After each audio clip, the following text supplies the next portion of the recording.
स्वागत है आपका आज की चाय पे।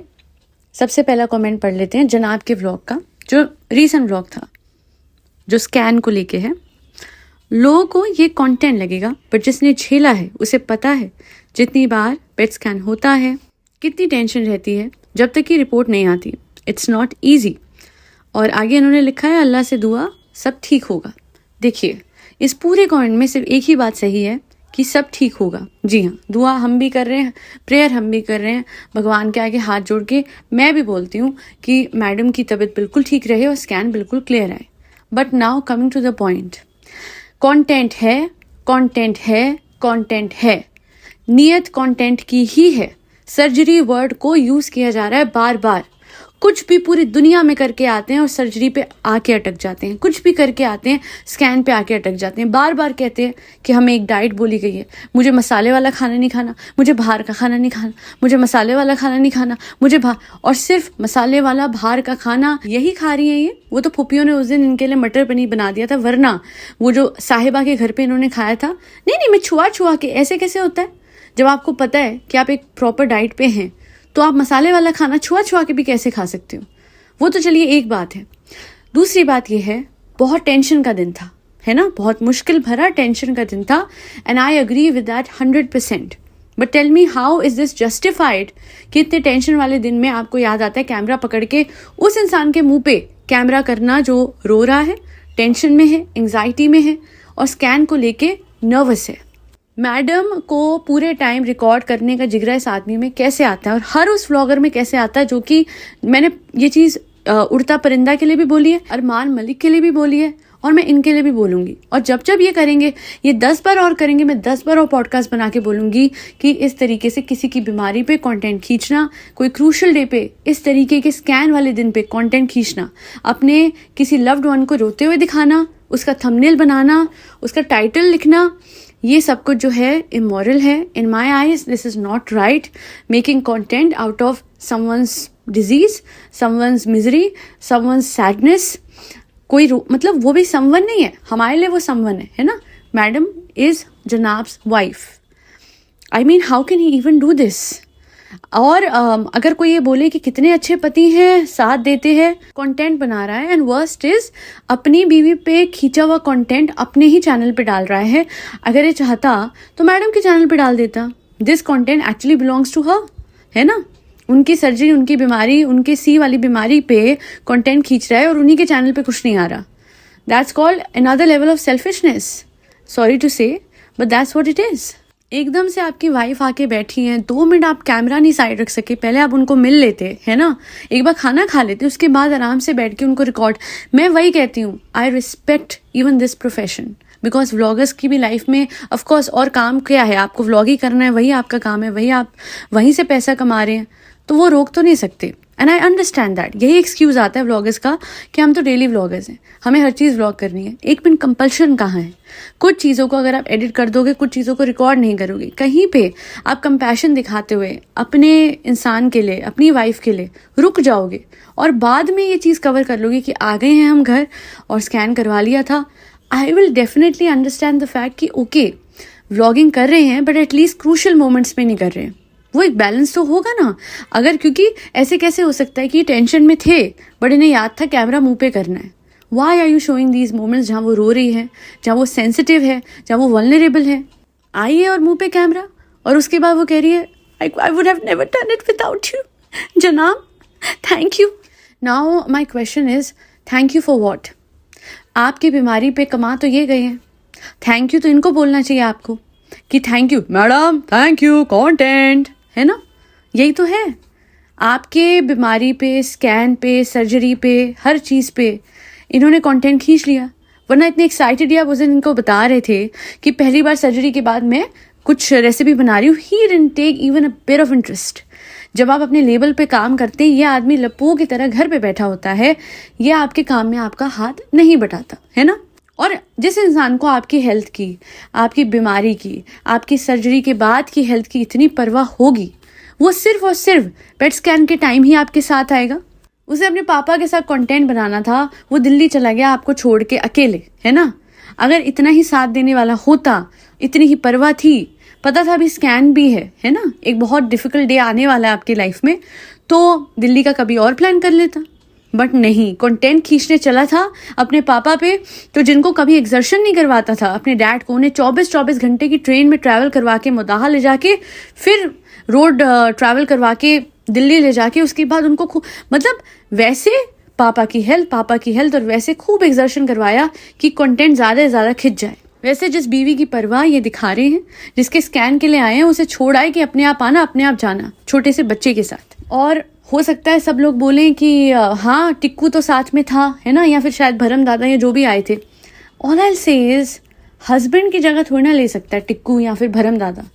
ये हेल्प कर सकते हैं, बट एक हस्बैंड की अपनी रिस्पॉन्सिबिलिटी, अपनी केयर होती है। कितने हेल्पिंग हैंड साथ में चले, but at the end of the day husband का वो इमोशनल सपोर्ट जो होता है एक वाइफ के लिए, एक पत्नी के लिए सबसे ज्यादा मायने वही रखता है at the end of the day, कोई भी और नहीं मायने रखता। अभी एक सीन में देख रही हूँ 11:08 टाइम स्टैम्प पे, this man is facing the camera और you know he is telling कि आज तो बिल्कुल पैनिक नहीं करी, आज तो कोई एंग्जाइटी नहीं हुई। इसे कहते हैं व्लॉग माइंडेड, मनी माइंडेड होना।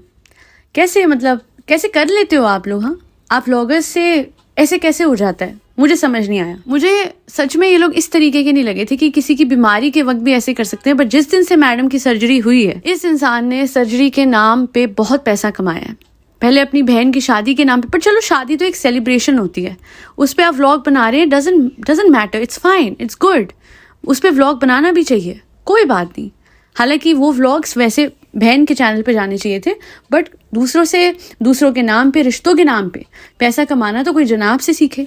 हाउएवर यहाँ पे मुझे ऐसा लगा कि लोएस्ट पॉइंट है ये जनाब के व्लॉग्स का, जहाँ पे अपनी बीवी की बीमारी दिखा के, सर्जरी वर्ड यूज करके, क्लिक बेट बना के, पहले भी तो था ना, हार नहीं मानेंगे, उस दिन भी कुछ नहीं निकला था। आज भी मैं फिर वही कहती हूँ, यस होता है डर, एंग्जाइटी होती है।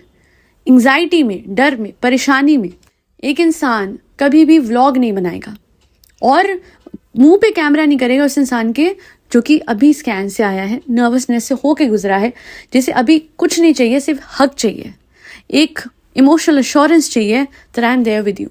And I'm not here with you because of vlogs. I am not here with you because of content. I am here with you for you.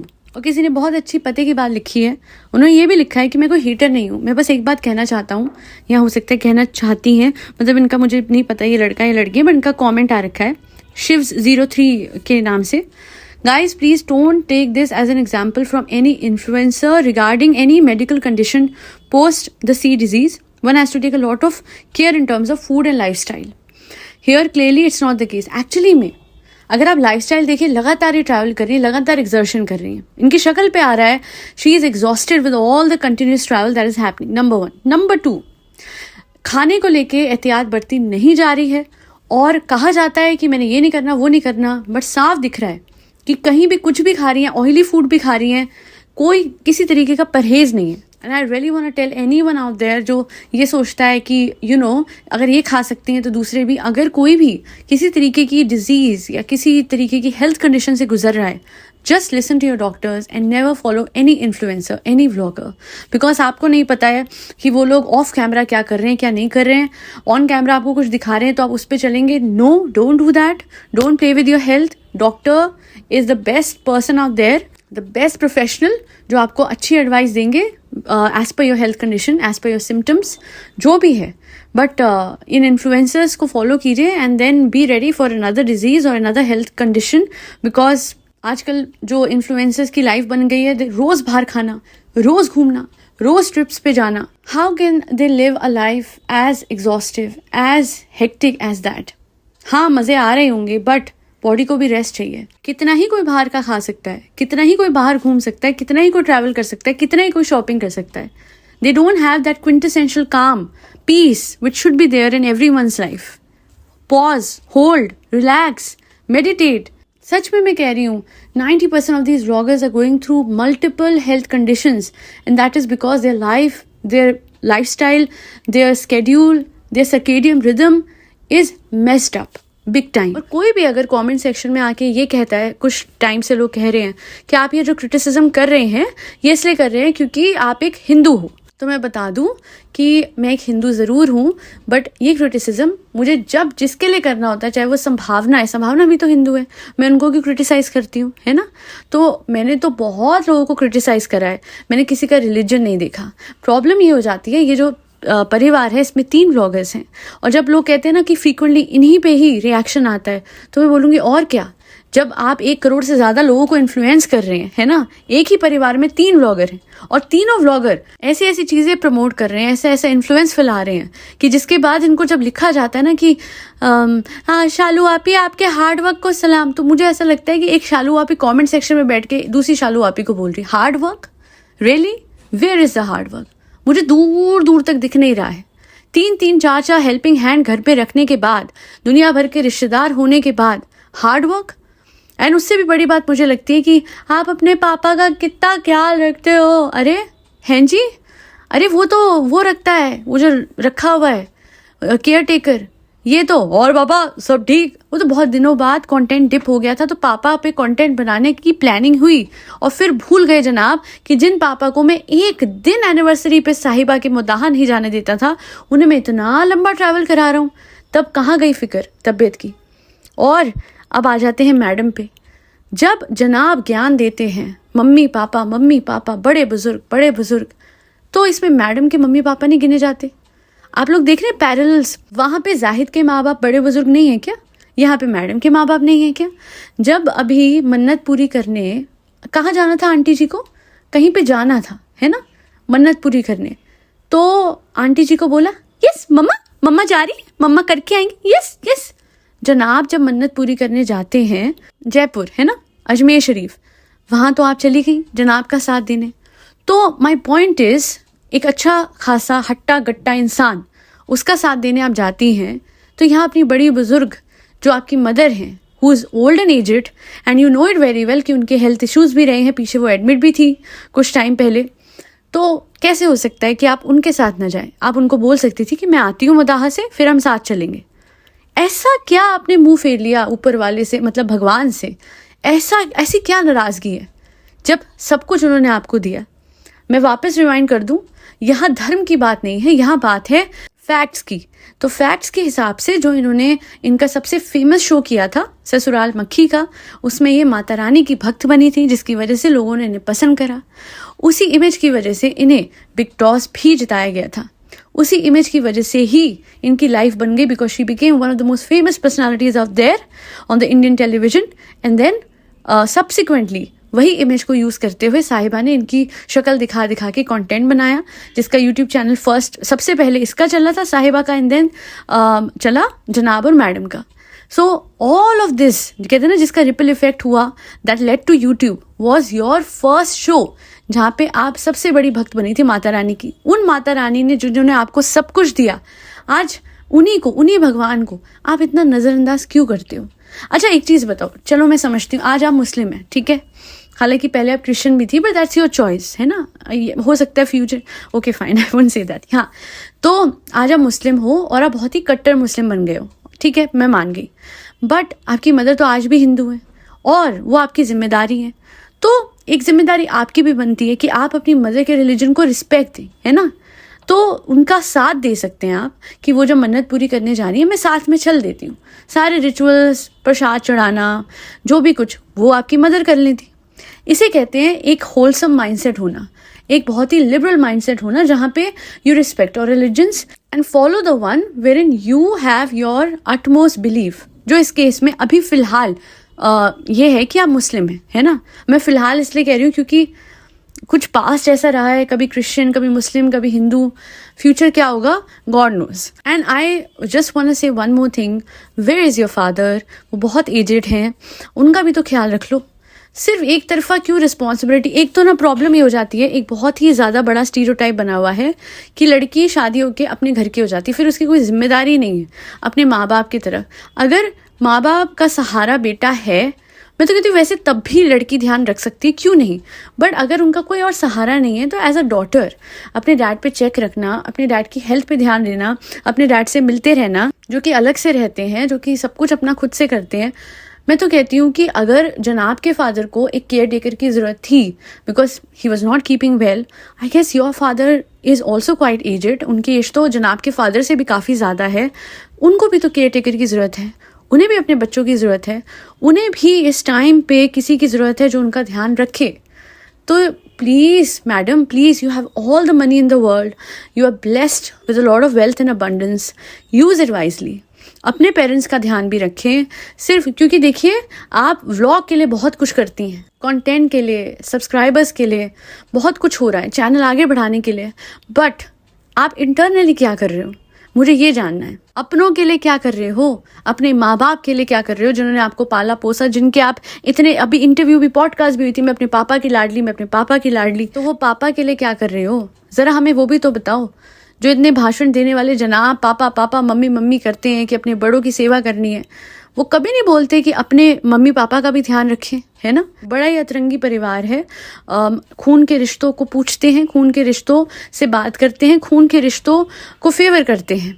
And जहाँ इस परिवार में कोई थर्ड पर्सन आया हुआ है, जैसे मैडम और जाहिद, तो उनके रिश्ते, उनके परिवार वाले, उनकी जिम्मेदारियां अपने परिवार वालों के टूवर्ड्स, ये सब बहुत ही कन्वीनियंटली नज़रअंदाज कर दी जाती हैं और ये मुझे पसंद नहीं है, ये हिपोक्रेसी मुझे पसंद नहीं है। और लास्ट में मैं इतना ही बोलूँगी, जनाब स्टॉप इट, स्टॉप पोस्टिंग ये स्कैन वाली चीज़ें, ये स्कैन वाले सिनेरियोज। उस दिन भी आपने एक बार पहले मैडम को रोते हुए पूरा रिकॉर्ड करवाया था, और आज तो आप मतलब लिटरली सेल्फी वीडियो ऐसे बनाते हुए बोल रहे हैं, पीछे वो रो रही है, परेशान बैठी है। रुक जाओ यार, इतना कंटेंट का भूखा होना अच्छा नहीं लगता। अभी रिसेंटली आपको हाई बीपी डायग्नोज हुआ था, आपकी शक्ल उतरी हुई थी, व्लॉग पे आपका कुछ बोलने का मन नहीं कर रहा था, your mood was not good, आपको रिकॉर्ड नहीं करा गया था जब आपका एक्सटेंसिव चेकअप हुआ है। आपकी वाइफ वैसी नहीं है कि अगर आप बहुत बीमार होंगे, बहुत परेशान होंगे, तो वो कैमरा लेके आपके मुंह पे व्लॉग बनाएंगी, because she actually loves you a lot. ये बात तो है, चाहे मैं इनको इतना पसंद नहीं करती हूँ मैडम को for a lot of reasons, but the truth is ये औरत बहुत प्यार करती है जनाब को, बहुत ज़्यादा। और ये जनाब के मुंह पे कैमरा तब नहीं करेगी जब जनाब का लोएस्ट पॉइंट होगा, जब उनकी तबीयत ख़राब होगी, जब उनका कुछ भी ऐसा होगा जहाँ पे जनाब को एक इमोशनल सपोर्ट की ज़रूरत है। And on the other hand we can clearly witness कि जनाब ने कैसे मैडम की बीमारी को लगातार टाइम एंड अगेन कंटेंट के रूप में यूज़ करा है, जबकि एक्चुअली में जब मदद करने की बात है, सपोर्ट करने की बात है, लेबल संभालने की बात है, most of the times he is not there. Madam सब कुछ अकेले कर रही होती है, while being a patient, while being someone who is going through a diagnosis या फिर who is going through a tough time, जो heavy antibiotics पे हैं, सब कुछ अकेले ही कर रही हूँ और मुझे अच्छा नहीं लगता। ये डबल स्टैंडर्ड मुझे अच्छे नहीं लगते हैं। बहरहाल आज के लिए इतना ही। Thank you so much for listening to my podcast. मेरा दूसरा चैनल है AKC मिरेकल्स, जाइए LOA कीजिए। LOA is a law of assumption and law of attraction. ये दोनों जो लॉज ऑफ द यूनिवर्स है, ये मैजिकल हैं। कल एक पॉडकास्ट भी मैंने अपलोड करी है जहाँ पे मैंने क्लियरली ये बताया कि कैसे यूनिवर्स लॉजिक नहीं सिर्फ मैजिक पे काम करता है, सिर्फ मैजिक से काम करता है। And trust me, law of assumption practice करते करते आपको समझ में आएगा that life is a miracle. कभी भी कुछ भी हो सकता है और आपकी लाइफ अचानक से 360 टर्न ले लेगी। It's all about assuming the wish fulfilled. And वो मैंने सारे स्टेप्स बताए हैं कि आपको कैसे स्टार्ट करना है, from self concept to revision to blockage remove करना, and then moving on to LOA. So it's not just about LOA, there are other steps as well. आप मेरी कोचिंग लेना चाहते हैं, ले सकते हैं। just mail me at akcmiracles@gmail.com and I'll send you the details. और मुझे सपोर्ट करने के लिए फरी बच्चों को खाना खिलाते रहिए, जिसमें कैट्स, डॉग्स, गौ माता और बर्ड्स सब आते हैं। आज के लिए इतना ही। जय श्री राम, राधे राधे, हरे कृष्णा।